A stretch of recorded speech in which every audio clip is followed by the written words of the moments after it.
to another episode of the Chef Educator, the show that provides and discusses various teaching tools, tips, and techniques for the culinary, hospitality, and pastry arts educator. And now, coming to you through the airways from Palm Beach County, Florida, here is your host, Doctor, Professor, and Chef, Mr. Colin Roche. Welcome back to another episode of the Chef Educator podcast. I'm your host, Dr. Colin Roche. In today's episode, we're going to be talking about the crucial aspect of presentation preparation. And I'm going to be sharing insights from the renowned book, The Naked Presenter, Delivering Powerful Presentations with or Without Slides by Gar Reynolds. Now, this book provides a different perspective on presenting, and I'll include links to the book in the show notes in case you want more information on the book. It is an older book, published back in, I think it was 2011. However, it's still very relative and helpful today. So, whether you're a culinary educator, business professional, or anyone else just looking to improve your presentation skills and get some help on how to convey your ideas effectively, then this episode is for you.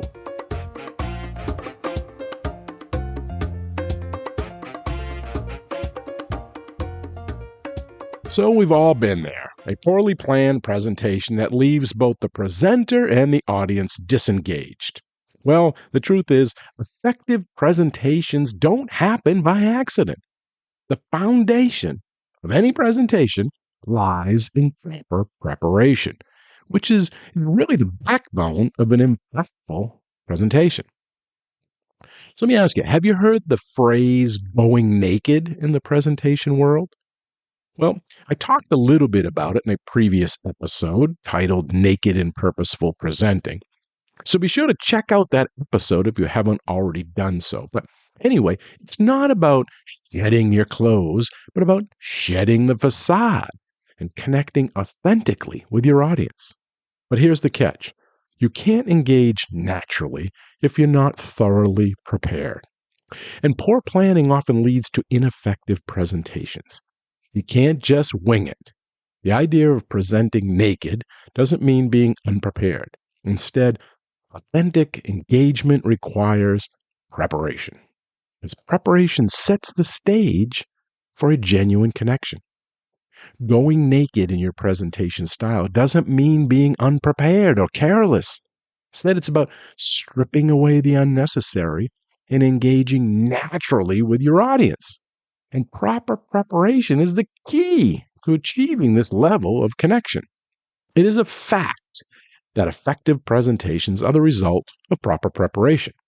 It's also a fact that ineffective presentations are the result of poor planning and in the misguided idea that one can just fake it. Well, you can't fake it and you can't wing it. Engaging naturally with an audience does not mean approaching the task in a nonchalant or cavalier fashion. Ironically, without proper preparation of your material, you will not be able to be your natural self. You will be disorganized, uncertain, and anxious in spite of your best efforts to show otherwise in front of your audience. And an audience can easily pick up on your lack of preparation, and this is going to harm your ability to connect. You do not have to be perfect in your presentation. We are all imperfect by nature, and audiences understand that, and they can forgive, a few minor glitches. However, audiences are not forgiving if they sense you have not prepared properly, or if you've not specifically prepared for them. Instead, maybe you pulled out and used some canned presentation from previous presentations.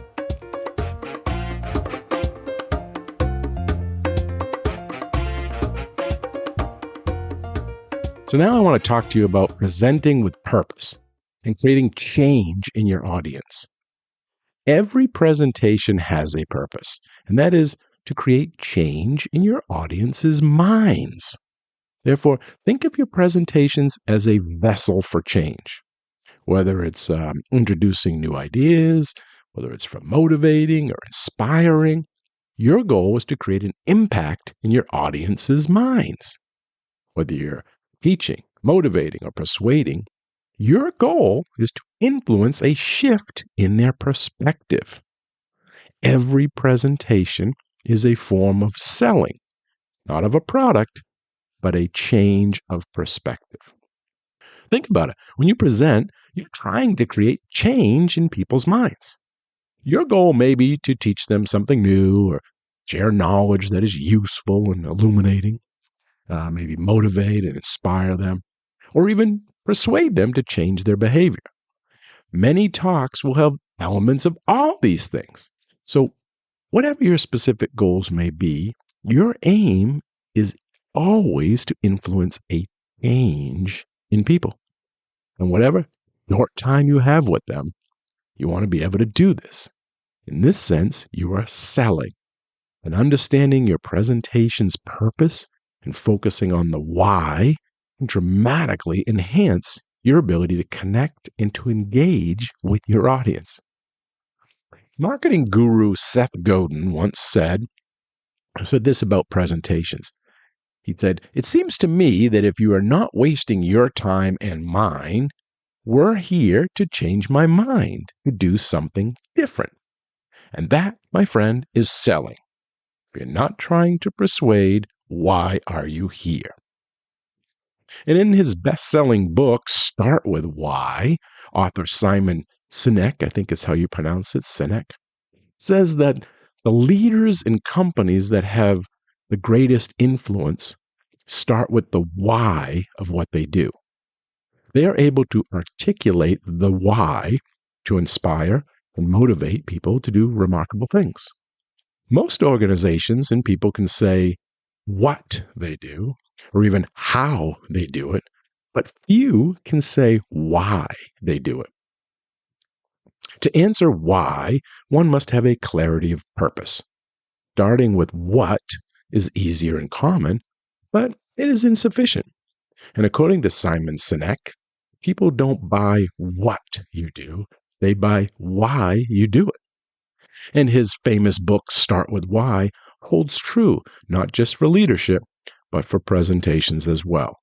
Therefore, when you prepare a presentation, the most fundamental question to ask yourself first is also why. Most ineffective presentations can be prevented if the presenter just answers two important questions before preparing to prepare. And that is, number one, what's my point? And number two, why does it matter? So, my advice then, when crafting a purposeful presentation, is to start with the why. Before you dive into creating slides and gathering information, ask yourself the fundamental question, why? Understanding the purpose of your presentation and starting with a clear why can shape the trajectory of your content and captivate your audience. Have you ever wondered why some speakers have an uncanny ability to inspire and motivate? Well, it starts with understanding your why, identifying the purpose of your presentation from your audience's perspective. And that can be a game changer. It provides a clear purpose for your talk. Most presenters focus only on the what, which is usually information and data, and more information and more data. And they do sometimes spend some time on the how, and that's often results in the creation of typical bullet points, on a typical PowerPoint slide. But almost no time is spent really thinking about the why. And it's the why, that's where we should start almost all projects, including presentations. Know your audience, know your purpose. Think about it. Why does your topic in conclusion matter? Why is it important for your audience or not? Thinking deeply about the why is not abstract, it's fundamental. In life and in business, we spend all our energy thinking and talking about the what and the how, all the while bombarding audiences with information and no context. Asking why is really a question about the big picture. And when you have a clear idea about why your ideas matter and why it should matter to them, you're better able to articulate the significance of your idea in the whole scheme of things. Audiences need the details, and they require evidence, but they also need to see the big picture. So articulating the why is at the center of this big picture. Therefore, design your content in a way that addresses the why from the audience's point of view. Understanding your purpose, being able to articulate the significance of your ideas in that big picture is what is really essential. Here's another thing. Another question to ask yourself is this: why were you chosen to speak? Why are people coming to see you? Those are a couple more whys. And the answer to these questions help you identify the real purpose of your talk and put the emphasis on the audience. Right from the start, you can tell people why it matters and then spend time showing evidence of this.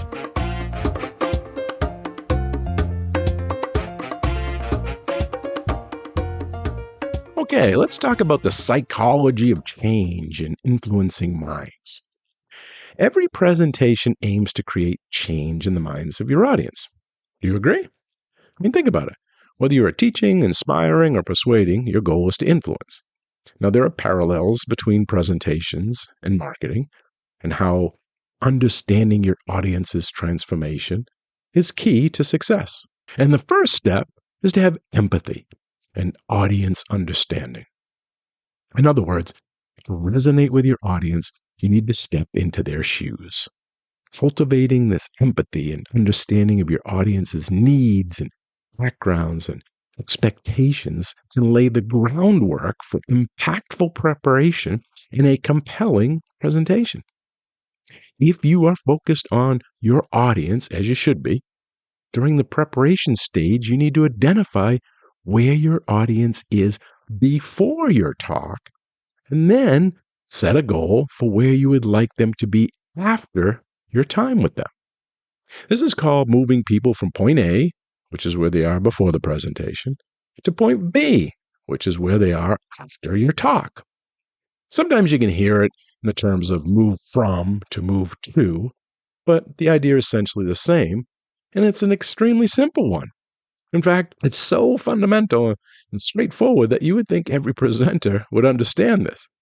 Unfortunately, though, most presenters prepare their talks only by gathering information and facts, and they never frame the purpose of their talks in terms of impacting a change in their audience. So I assume we all agree that presentations need to have a purpose.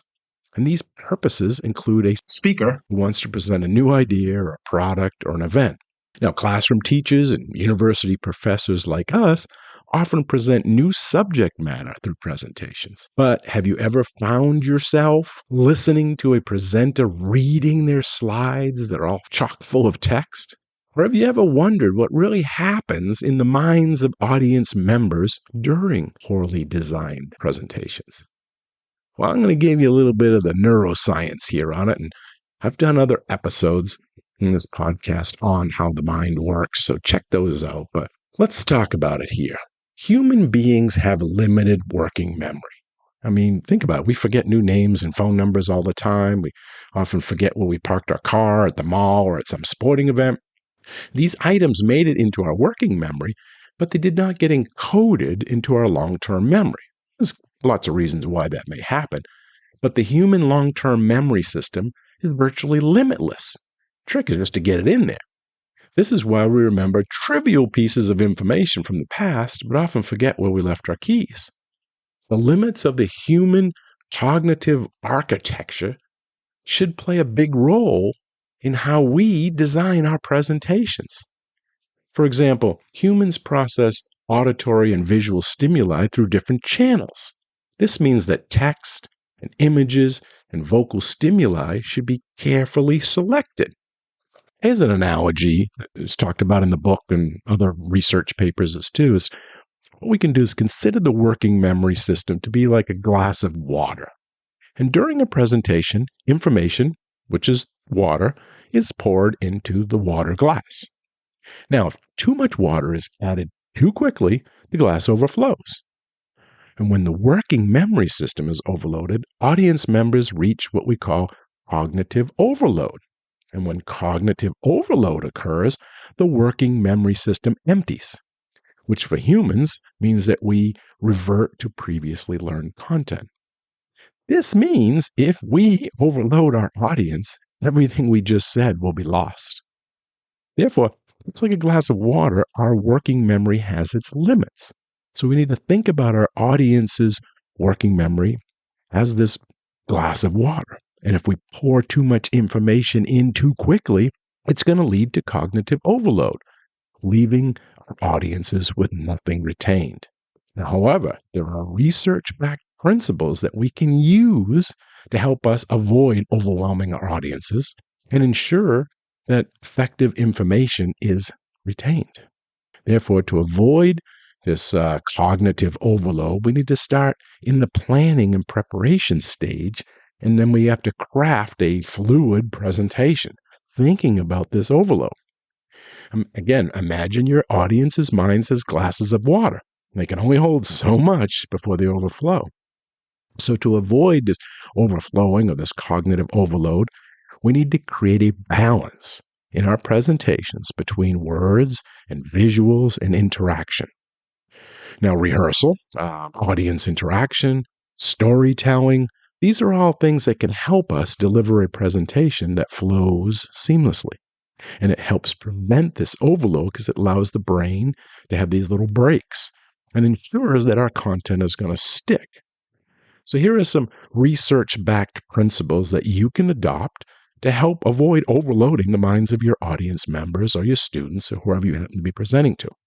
So one, words and vocal stimuli should be disparate, not synchronized. When you present the same exact information through both channels, you're pouring too much water into the glass too quickly, and it's certainly going to cause overload. So we got to think about that when we design our presentations. Remember, your audience can read the words on your slides faster than you can speak them. So don't read your slides. And it starts with that creation of that slide, what you're putting on there. So for that, here's another point. Use more than just words on your slides. Using a few carefully chosen words is good with high-quality images that is related to the text. This is a wonderful way to accommodate that dual-channel nature of the human mind. So not overload with a bunch of text, but maybe one or two words with a great picture on it that helps, bring home your point. Another thing you can do is rehearse your presentation and do it multiple times, maybe with a timer, and kind of in the same environment that you plan on presenting in if possible. Time invested rehearsing pays huge dividends, and it helps you avoid unnecessary pauses or confusion as you speak, which can get in the way of getting that message through. Another point, give your audience time to process. This may take the form of some audience interaction, maybe a moment to discuss a topic with a neighbor. This is why I use think, pair, share a lot in my classrooms. Or just a pause to let the audience sip the metaphorical water in the cup. So build in those pauses, that time for the brain to catch up. Another great way, and this is lots of books written on this, is to tell a story. Because using stories helps create an association between your content and a storyline. So it's more sticky, helps the person remember it. Again, this makes your audience more likely to be engaged with you too, because it's a story and they want to hear it, and they get more engaged with your content. And lastly, avoid the extraneous, the transitions, the sound effects, and all that other noise that comes prepackaged with PowerPoint or Keynote and things like that. You want the focus to be on you as the presenter and what you're saying and what you're presenting to the audience, not on all these other bells and whistles. So keep away from those. So remember that a cognitive overload is harmful to your presentation's purpose. And if we are not conscious about cognitive overload and devoted to avoiding it, we may end up preventing learning because everything that we're saying is going to be forgotten, it's going to be poured out, it's going to overflow, and it's not going to help our audience.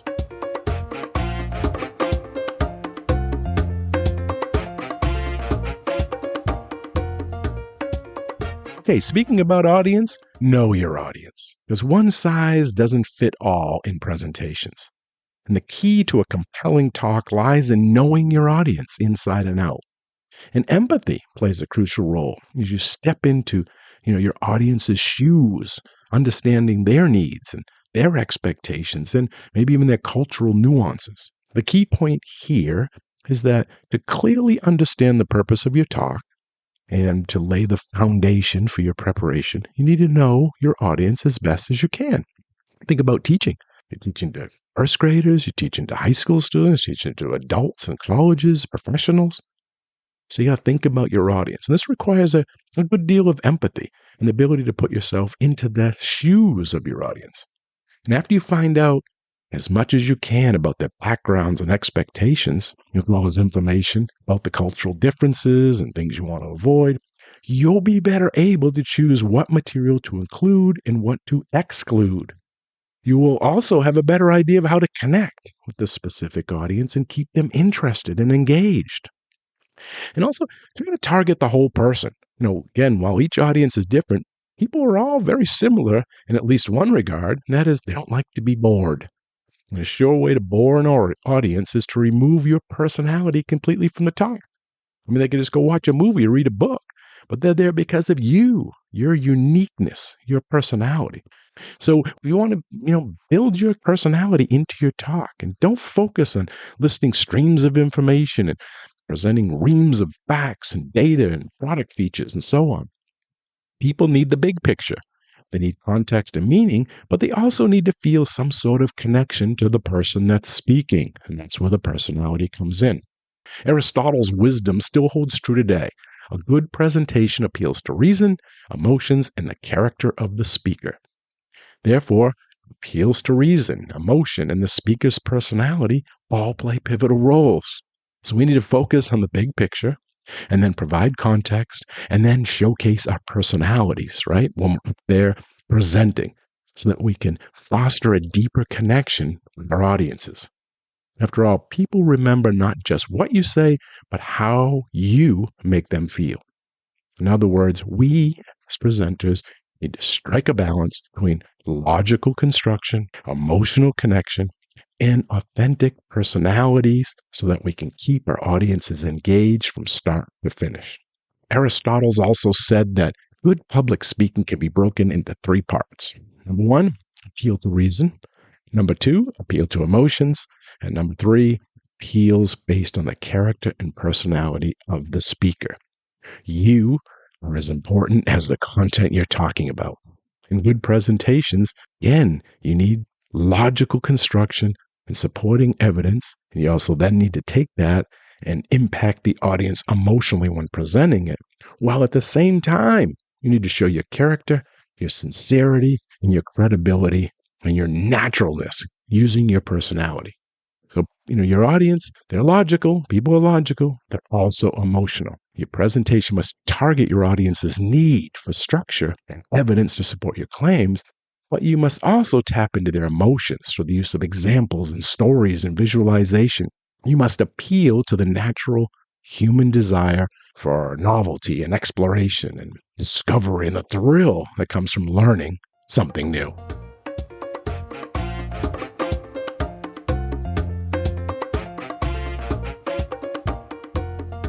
Now, I want to talk to you about balancing the depth and scope of your presentation and making the tough choices in your content. Do you go deep or wide in your presentations? So let's talk about the challenge of including all the information versus focusing on depth and clarity. So when you're preparing, when you're just starting to think about your presentation and doing your presentation preparation, we need to make those tough choices about what we're going to include and what we're going to exclude so that we can create space in the presentation for engagement and discussion.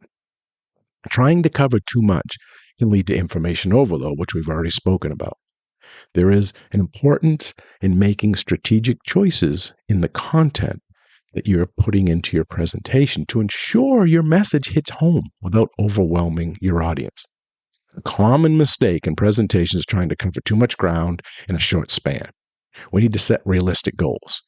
You got to decide whether to go deep into a topic or cover a wider scope. And by making these intentional choices during the preparation stages about the depth and the scope, we create room in there for audience interaction and engagement and allow them to understand and comprehend what we're saying. It builds in those pauses. Because the problem with many presentations is that people try to say too much in a short amount of time. Most people struggle with practicing restraint in the preparation stage, and they have a hard time making the tough choices about what to include in their presentations. Often, no time is given to paring down. Sure, it's just like a rough draft when you first do your presentation, but then you got to pare down, make it specific. And as a result of not doing this, audiences all too often get more than they want or they need or they can comprehend.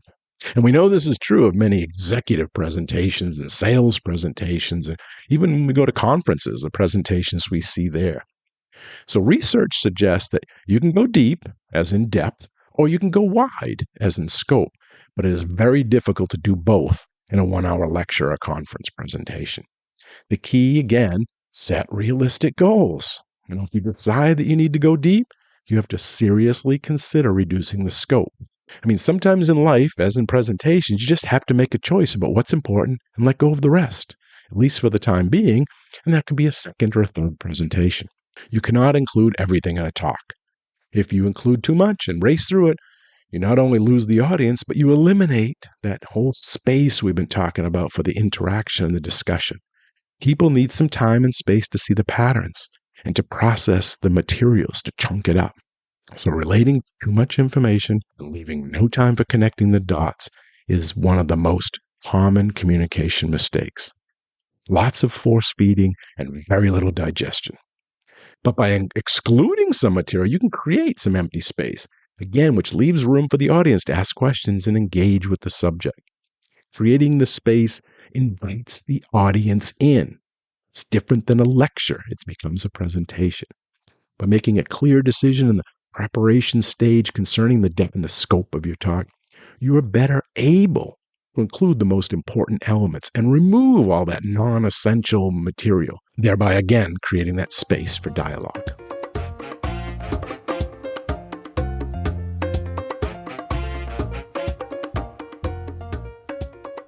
So as we wrap up today's episode, remember that the preparation stage is where the magic happens. The path to presentation success is paved with thorough preparation. Going naked, engaging authentically, and crafting meaningful change all hinge on how well you have prepared your presentation. From understanding your why to empathizing with your audience and making wise content choices, this preparation that you work on sets the stage for engaging in impactful presentations. From understanding your audience to defining your purpose and creating a balanced presentation, every step counts. So whether you're teaching culinary arts or presenting business strategies, let the power of preparation guide your way to presentation success. Okay, that's all the time we have for this episode of the Chef Educator podcast. Thank you for joining us today, and we hope you are feeling inspired and equipped to tackle your next presentation with confidence. And don't forget to check out The Naked Presenter by Gar Reynolds for a deeper dive into these concepts. Until next time, keep cooking, keep learning, and keep honing your presentation skills and making an impact with your students and audiences. Thanks for listening. Take care and bye-bye. The Chef Educator podcast is a proud member of the Food Media Network, and we hope you enjoyed the show and this episode. Your feedback and comments are always welcome, and they help us in making the best show possible. So please let us know what you think. You can email your comments to foodmedianetwork@gmail.com, all one word, foodmedianetwork@gmail.com, or even leave us a voicemail on our audience response hotline. And that number is area code 207-835-1275. That's 207-835-1275. We would also appreciate it if you would share the podcast with everyone you know, and don't forget to buy us a coffee or two if you want to support the show and our efforts. Just go to www.buymeacoffee.com/Chef Roche or through Patreon at www.patreon.com/Dr. Professor Chef. That's Patreon, Patreon. We truly appreciate any help and support you provide. Thank you in advance.